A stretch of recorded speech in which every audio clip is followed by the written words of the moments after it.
lagi dengan saya Mary Suryani, calon guru penggerak angkatan 11 dari SMP Negeri 1 Kabupaten Tebet. Kali ini saya tidak sendiri, saya ditemani oleh Ibu Novita Sari. Beliau merupakan guru bahasa Indonesia. Assalamualaikum Ibu. Waalaikumsalam warahmatullahi wabarakatuh. Apa kabarnya hari ini? Alhamdulillah baik. Baik Ibu, hari ini kita mengadakan percakapan praobservasi. Jadi sebelum nanti saya akan amati proses pembelajaran di dalam kelas yang Ibu lakukan. Adapun tujuan dari percakapan ini adalah agar Ibu itu lebih siap dan lebih percaya diri sehingga memberikan pembelajaran yang terbaik bagi murid. Baik Ibu, pertanyaan yang pertama adalah apa tujuan pembelajaran yang ingin Ibu capai? Kalau tujuan yang ingin saya capai itu agar siswa bisa menulis teks prosedur secara sederhana. Baik, berarti tujuannya adalah siswa mampu menulis teks prosedur secara sederhana. Kemudian Ibu, bagaimana area pengembangan yang ingin Ibu capai? Kalau area pengembangan yang saya capai, pertama ada penilaian kognitif nanti ya, ada penilaian pengetahuan, terus ada nanti penilaian keterampilan, terus yang ketiga ada penilaian afektif atau penilaian sikap. Baik, berarti area pengembangannya ada 3 ranah tadi Bu ya. Ada kognitif, kemudian afektif, dan keterampilan. Gitu Ibu. Iya. Kemudian bagaimana rancangan pembelajaran yang akan Ibu terapkan di dalam kelas nanti Bu? Kalau rancangan pembelajaran yang saya terapkan nanti, pertama saya pakai strateginya yaitu pembelajaran berdiferensiasi nanti Bu ya. Jadi nanti diferensiasinya itu anak di dalam kelompok itu mereka diskusi, nah di situ nanti ada penilaian diferensiasi proses. Tapi kalau namun setelah itu mereka nanti membuat teks prosedur. Jadi di situ nanti mereka mengumpulkan tugasnya ada namanya berdiferensiasi proses. Gitu. Terus yang kedua ada model pembelajaran yang saya pakai yaitu model PBL. Jadi nanti anak dibagi menjadi beberapa kelompok, mereka diskusi, nanti mereka setelah itu mempresentasikan hasil diskusinya ke depan. Terus yang satu lagi nanti modelnya yaitu metodenya kadang-kadang saya pakai metode ceramah. Oh iya Ibu. Baik Ibu, berarti di sini Ibu menggunakan strategi pembelajaran yang berdiferensiasi ya Bu ya. Kemudian terkait model pembelajarannya tadi PBL ya Bu ya, Problem Based Learning. Kalau metode secara umum ya pasti kita ada ceramah Bu ya. Baik. Nah, kemudian Bu, bagaimana media pembelajaran yang akan Ibu gunakan nih di dalam kelas Bu? Kalau media pembelajarannya nanti saya akan gunakan media video ya Bu ya. Jadi nanti ada 2 video yang saya akan tayangkan. Yang pertama di situ ada contoh teks prosedur. Jadi setelah menayangkan contoh ini, yang kedua nanti menayangkan materi tentang teks prosedur itu tadi. Baik. Nah, kira-kira nih Bu, kapan Ibu akan melakukan kegiatan pembelajaran tersebut Bu? Jadi hari apa, di kelas berapa, dan jam berapa Bu? Rencananya saya mau hari Selasa, nanti ada di kelas 76. Itu nanti di jam pelajaran jam ke-78. Khususnya pukul 12.20 sampai 1.40. Jadi berarti Bu pada hari Selasa kelas 76 dan di jam ke-78 itu jam 12.30 sampai jam 13.40. Nanti saya akan datang ke kelas Ibu untuk mengamati proses observasi. Nah, di sana saya akan membuat catatan-catatan kecil terkait observasi yang telah dilakukan. Begitu ya Ibu ya. Nah, sebelum saya akhiri Ibu, apa yang Ibu dapatkan dari percakapan kita hari ini Bu? Saya dapatkan ya, pertama mendapatkan gambaran media yang akan diajarkan, yang akan disiapkan untuk proses pembelajaran. Oke, baik. Baiklah, terima kasih ya Ibu ya. Baik, demikianlah percakapan praobservasi yang telah dilakukan.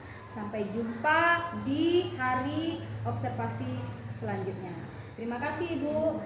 Wassalamualaikum warahmatullahi wabarakatuh. Assalamualaikum warahmatullahi wabarakatuh. Waalaikumsalam warahmatullahi wabarakatuh.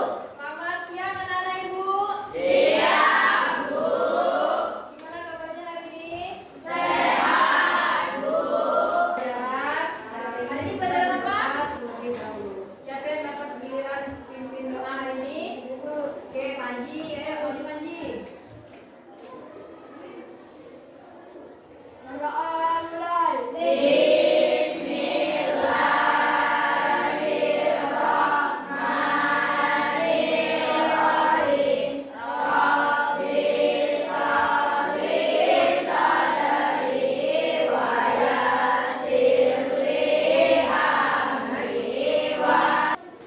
Siapa yang telah masuk hari ini?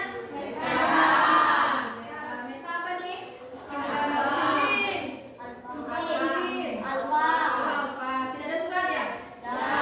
Mau ngecek dulu. Yang lagi? Kemarin perjanjiannya apa tuh? Bajunya harus rapi. Bajunya harus rapi. Ayo, rapikan dulu pakaiannya. Dasinya, coba perhatikan dulu. Bajunya udah masuk belum? Lihat duduknya jangan merek-merek. Dulu. Ya, terus. Indra, sudah rapi? Ibu ada satu teknik supaya kalian lebih rileks belajar. Supaya rasakan kursi yang menopang tubuh anak. Rasakan kedua telapak kaki bertumpu pada lantai. Rileks. Silakan pejamkan mata jika merasa nyaman. Kembali ke posisi awal. Gimana rasanya? Rileks. Oke, alhamdulillah. Rileks ya. Oke, kesepakatan kelas yang kita terapkan hari ini. Pertama, menjaga kebersihan kelas. Oke. Sepakat? Setuju? Bisa dilanjut ya? Sebelum mulai pelajaran, ada baiknya kita menyanyikan lagu nasionalisme untuk meningkatkan rasa nasionalisme kita terhadap negara ini, terhadap bangsa Indonesia. Oke, semuanya boleh berdiri. Semuanya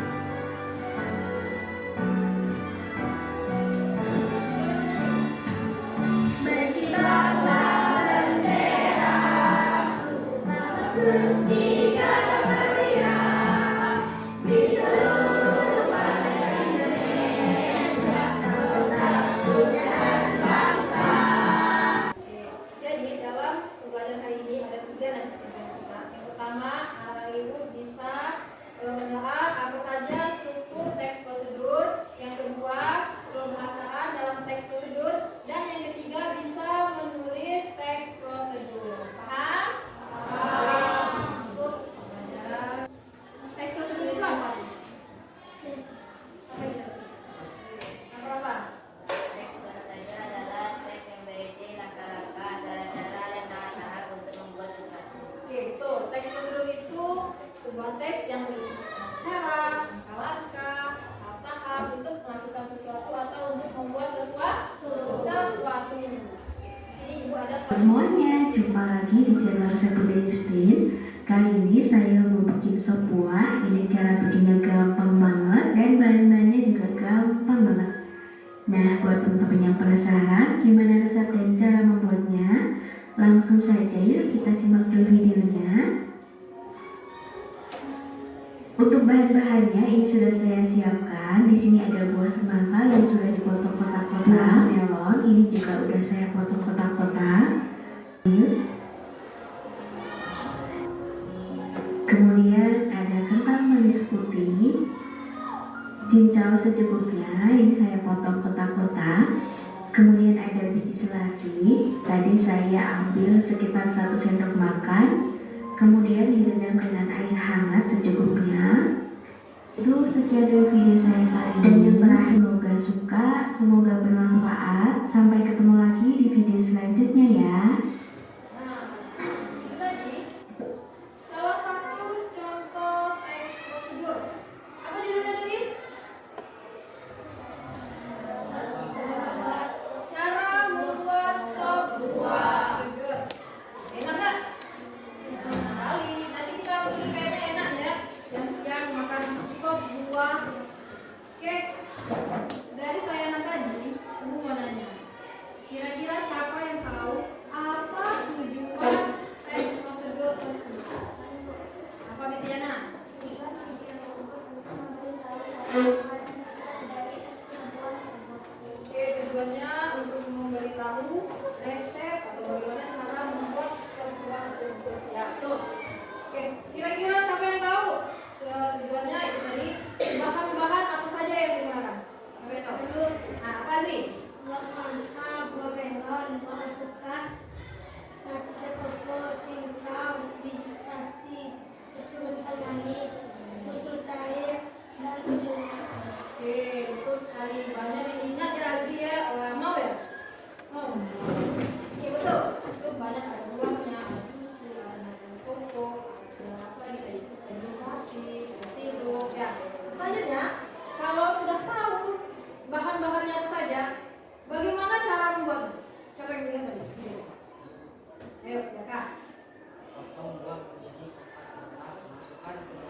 ada tadi ya.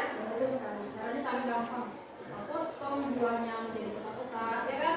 Terus masukkan ke dalam satu wadah, dicampur menjadi satu, baru masukkan susu cair, susu manis, sirup, biji selasi, sama apa tadi nata de coco. Nah, setelah itu diaduk-aduk, baru kita bisa nikmati. Ya, seger. Oke, masuk ke materi pembelajaran. Tadi kan sudah ditayangkan satu contoh teks prosedur. Sekarang ibu mau kalian nonton video ini untuk melihat apa saja strukturnya, apa saja langkah-langkah untuk membuat teks prosedur. Kalau sudah, di video ini kita akan melanjutkan materi mengenai struktur, kaidah kebahasaan, dan langkah-langkah menulis teks prosedur. Yang pertama, kita akan membahas mengenai struktur teks prosedur. Kira-kira ada yang tahu nggak nih apa saja struktur dari teks prosedur? Yang berkaitan dengan teks prosedur akan dikemukakan pada bagian pembahasan. Yang kedua, bahan dan alat. Bagian ini berisi informasi mengenai bahan atau alat yang nantinya dibutuhkan atau digunakan. Bagian ini bersifat opsional karena tidak semua teks prosedur membutuhkan bahan dan alat. Misalnya, teks prosedur mengenai cara melakukan aktivitas sehari-hari. Yang ketiga, langkah-langkah dan berintegrasi bagian ini akhir kata. Kalimat saran bertujuan untuk memberikan saran. Kalimat saran biasanya ditandai dengan kata sebaiknya atau alangkah baiknya. Kalimat larangan bertujuan untuk memberikan peringatan akan suatu hal. Biasanya ditandai dengan kata jangan. Dibuat selanjutnya untuk bagi pembaca sehingga kalimat dalam teks tersebut harus jelas dan rinci. Selanjutnya, penggunaan partisipan manusia secara umum. Terima kasih. Sampai jumpa di video selanjutnya. Wassalamualaikum warahmatullahi wabarakatuh. Dadah. Itulah tadi kita tentang apa saja struktur teks prosedur, apa saja bagaimana kebahasaan dalam teks prosedur, dan yang terakhir bagaimana langkah-langkah menulis teks prosedur. Oke. Sekarang ibu mau bagi kalian, ini kan ada 20, berarti ibu mau bagi jadi 4 kelompok, ya.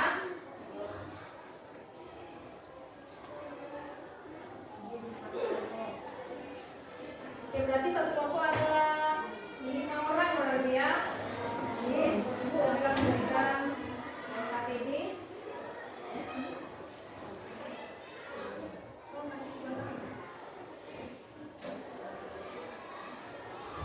Coba dibuka yang KPD.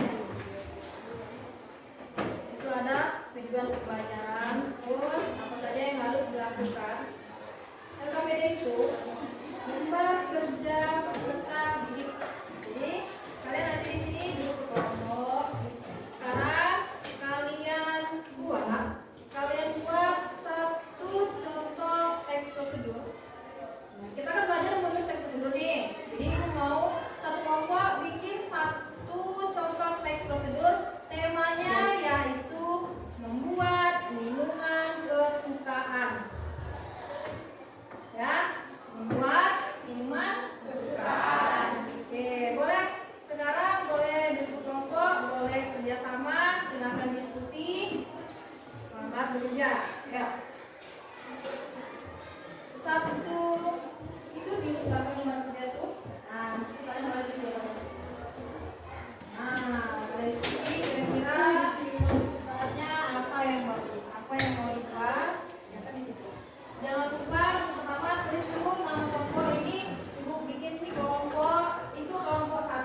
apa?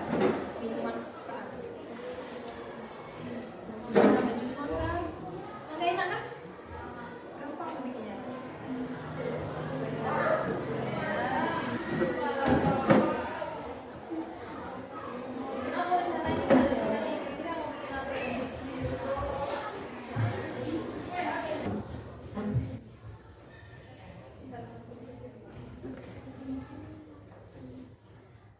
Ajarkan dia bikin es krim.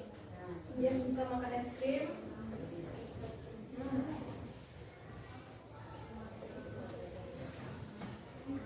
Gimana kalau besok pakai?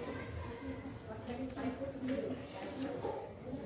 krim buat jus mangga. Ada yang punya batang mangga?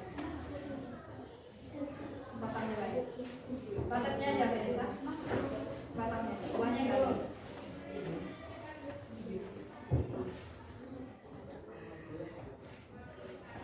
Nah, bikin apa lagi? Yang jadi diapain? Diiris dulu. Dicampur beli. Beli masak. Jagung mana enak? Es jagung atau jasuke? Jagung. Enak bubur jagung. Bubur jagung. Pernah makan bubur jagung? Itu bisa jadikan satu contoh tekstur. Blender.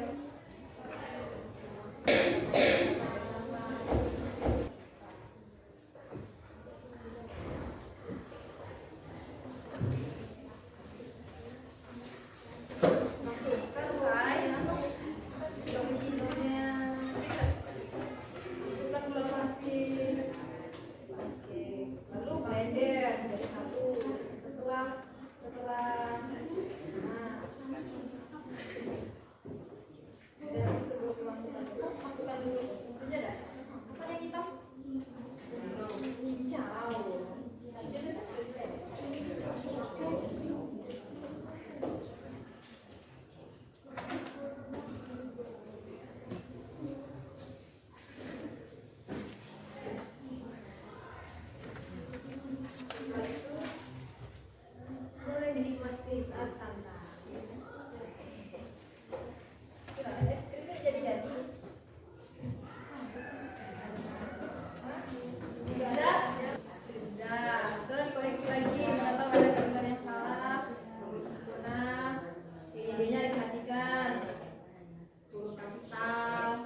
siapa yang tahu apa saja langkah-langkah menulis teks prosedur? Ayo, tadi kan sudah jelaskan tadi di tayangan tadi ada tuh yang terakhir. Bagaimana cara langkah-langkah menulis teks prosedur? Nah, siapa yang tahu? Ada 5 langkah kata Nabila. Ayo, apa saja Nabila? 1. Menentukan topik kan. Salah. Terus menentukan topik. Yang kedua adalah Mengumpulkan sumber informasi. 3. Mengembangkan informasi dan memerlukan langkah-langkah. Oke, terus selanjutnya Menentukan judul. yang terakhir 5. Menyusun teks prosedur. itu tadi ada 5 langkah kata Nabila. Betul ya. Dan yang terakhir itu bagaimana cara menulis teks prosedurnya. Oke, sudah paham sampai di sini? Paham? Oke, sekarang ibu mau karena sudah paham, ibu mau kalian keluarkan buku sebentar. Ibu ada 2 pertanyaan untuk kalian. Kalau dijawab apa saja, sebutkan apa saja struktur teks tersebut.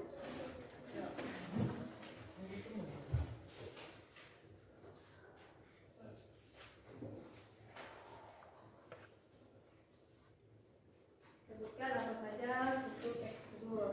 Yang kedua,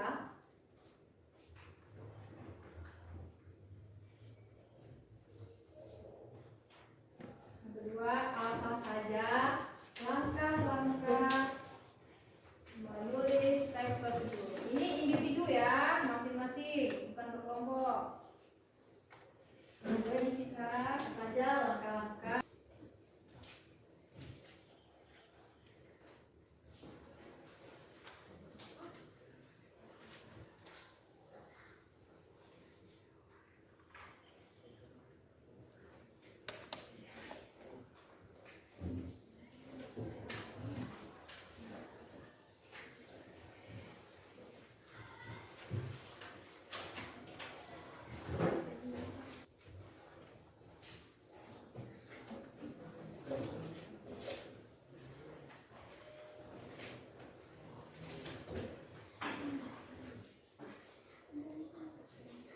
Udah? Belum?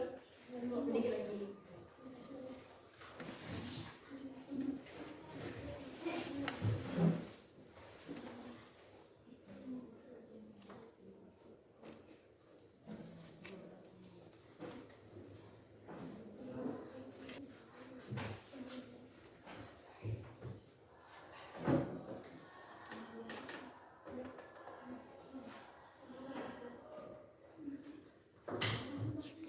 Nah, ayo boleh dikumpulkan hasil tadi. Boleh dikumpulkan.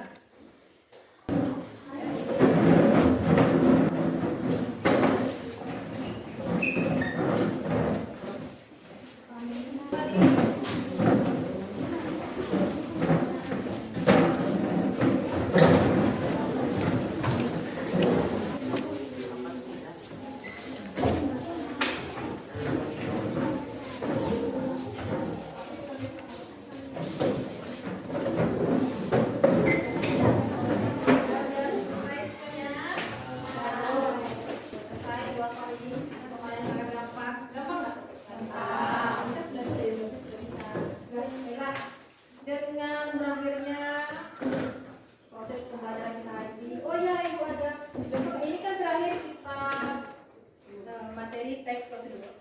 Jadi minggu depan, pertemuan depan kita ada bahas tentang materi selanjutnya yaitu tentang teks berita, ya.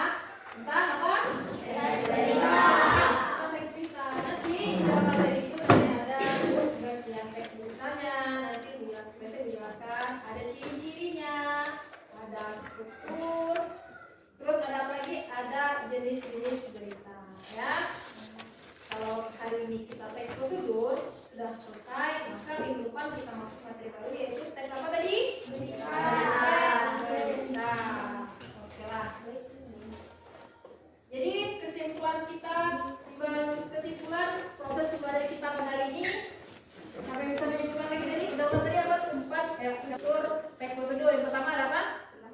lanjut.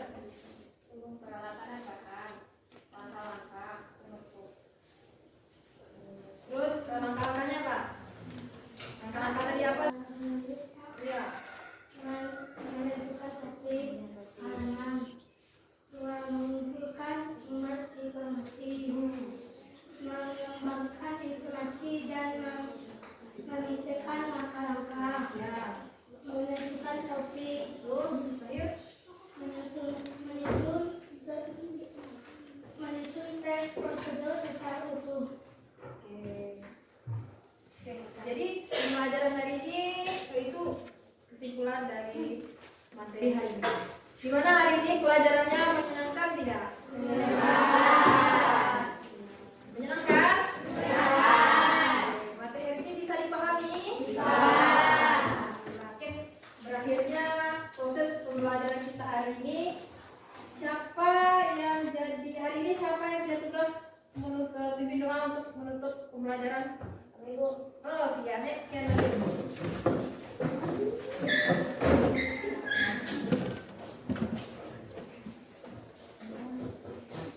Berdoa mulai.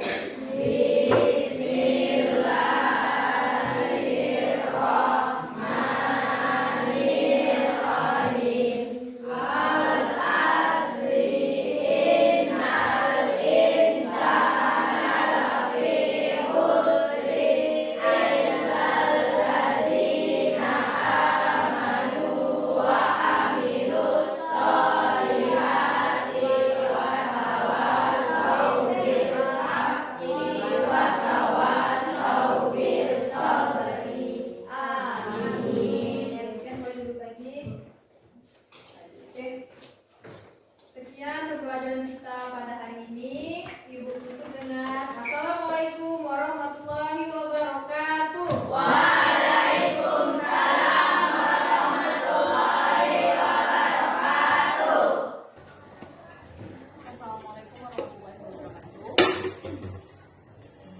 Baiklah, berjumpa lagi dengan saya Mary Suryani, calon guru penggerak angkatan 11 dari SMP Negeri 1 Kabupaten Tuban.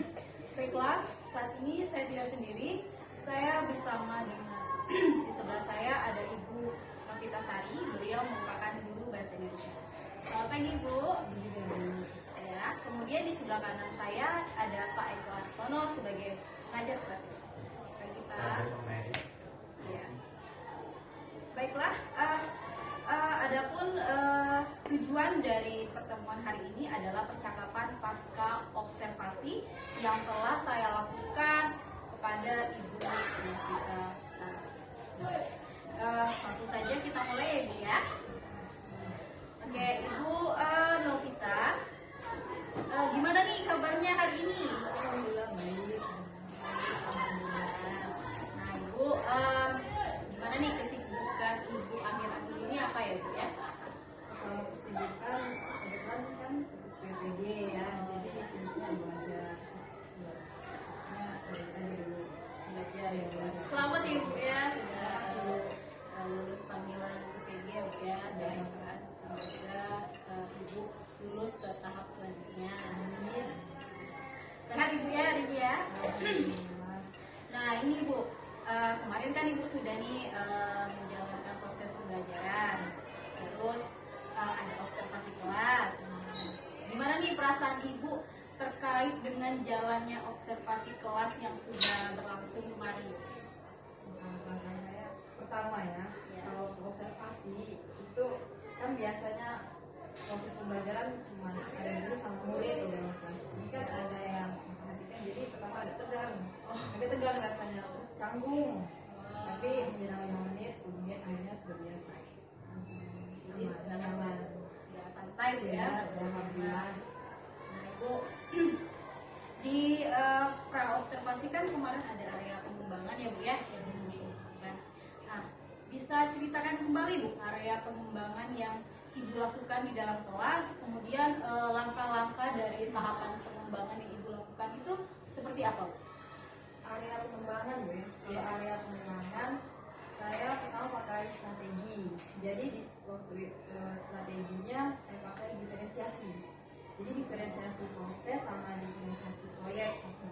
Jadi untuk diferensiasi proses itu anak-anak kan dijadikan beberapa kelompok. Jadi saat diskusi, nah itu terjadi diferensiasi proses. Terus kalau diferensiasi proyek, ini anak kan materinya menulis teks prosedur gitu ya. Jadi setelah mereka menulis mendapatkan hasil, ya itu namanya diferensiasi proyek. Berarti kemarin itu ada berapa anak Bu ya kemarin ya? Ada tiga. Tiga. Ya, yang pertama tadi kan strategi ya, Bu, ya. Terus yang kedua saya pakai metode. Oh ya. Metodenya biasa karena bersama. Terus satu lagi itu ada apa, strategi, metode, sama model. Kalau model saya pakai yang PBL, model based learning. Jadi itu biasa anak-anak itu dibikin jadi beberapa kelompok, mereka diskusi, setelah diskusi mereka mempresentasikan hasil diskusinya. Wah, menarik sekali Bu ya yang dijelaskan tadi area pengembangannya ya.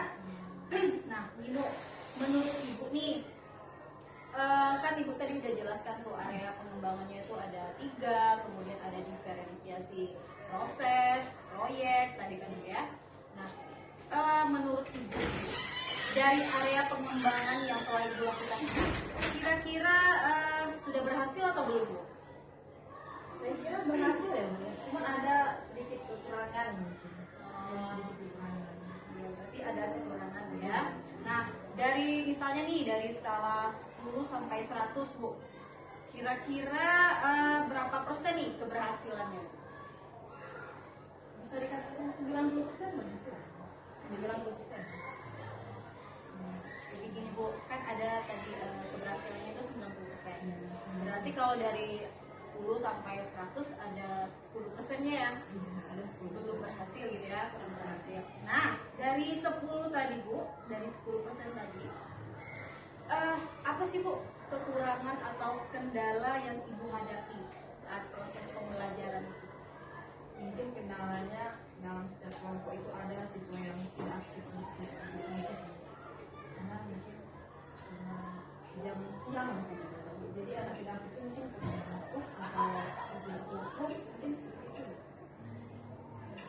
Jadi menurut Ibu hal itu terjadi karena siswa itu tidak fokus, kemudian jamnya jam Karena jam waktu itu jam ajarnya jam siang, jam 12 ke atas kan biasanya rawan-rawan ngantuk ya Bu ya. Jadi anak-anak tuh tidak fokus, akhirnya dia tidak ikut diskusi dalam kelompok itu tadi. Nah, jadi kan udah tahu nih Bu, berarti kan karena jam siang bisa jadi ya, gitu ya. Sudah tahu nih Bu, jamnya jam siang, gitu kan. Nah, rencana ke depan yang Ibu lakukan seperti apa? Menurut Ibu nih Bu? Rencana saya ya, mungkin kalau biasanya ya saya gunakan ice breaking kan biasanya sesudah diskusi anak baru ice breaking gitu. Jadi mungkin rencana selanjutnya saya akan adakan ice breaking mungkin di tingkat pendahuluan sebelum mereka diskusi. Kayaknya asik diajak ice breaking dulu, dikasih pertanyaan yang lucu, nanti kalau ada yang berhasil menjawab kasih reward kecil-kecilan gitu. Nah, itu kan solusinya berarti Ibu mengadakan ice breaking di pendahuluan gitu Bu ya, terus dikasih reward. Nah, misalnya nih Bu, rencana yang Ibu akan lakukan ini tidak berhasil, apa langkah Ibu selanjutnya? Tidak berhasil juga ya Bu ya. Mungkin karena kan siang, pelajarannya kan sedang, jadi mungkin kalau rencana saya mengajak anak belajar di luar kayaknya lebih enak ya. Jadi mereka bersantai belajar di luar seperti di gazebo atau di Selasa atau tempat-tempat itu. Seminggu seperti itu, jadi mereka lebih fokus di luar. Tapi bisa jadi Ibu membawa mereka ke keluar kelas Belajar di luar. Nah, misalnya nih Bu, Ibu udah ajak nih mereka keluar kelas. Tahu-tahu nggak berhasil Bu, ada siswa itu malah menolak gitu Bu, diajak keluar. Gimana Bu solusinya? Kalau seperti itu. Mungkin kalau nggak berhasil juga ya. Iya. Saya akan ganti strategi pelajaran mungkin saya cari yang lebih menarik. Mungkin sebelumnya dia pikir kurang menyenangkan mungkin pelajarannya, jadi saya coba cari strategi atau metode lain yang lebih menyenangkan untuk mereka. Oke, berarti kalau tidak berhasil juga, Ibu akan mengganti model pembelajarannya ya. Berharap mereka jadi aktif lagi gitu ya. Nah, kita udah ganti nih Bu model pembelajaran, kita nggak tahu ke depan kan Bu ya. Terus nggak berhasil juga, gimana Bu ya? Menurut Ibu?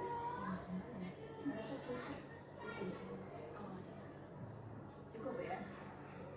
Solusinya berarti ya kalau tidak berhasil juga ya model pembelajaran tadi itu ya. Menarik sekali Ibu yang Ibu rencanakan tadi untuk supaya anak itu lebih aktif lagi ya Bu ya, lebih fokus lagi saat belajar ya. Nah, kita udah tahu nih Bu rencana Ibu ke depan nih.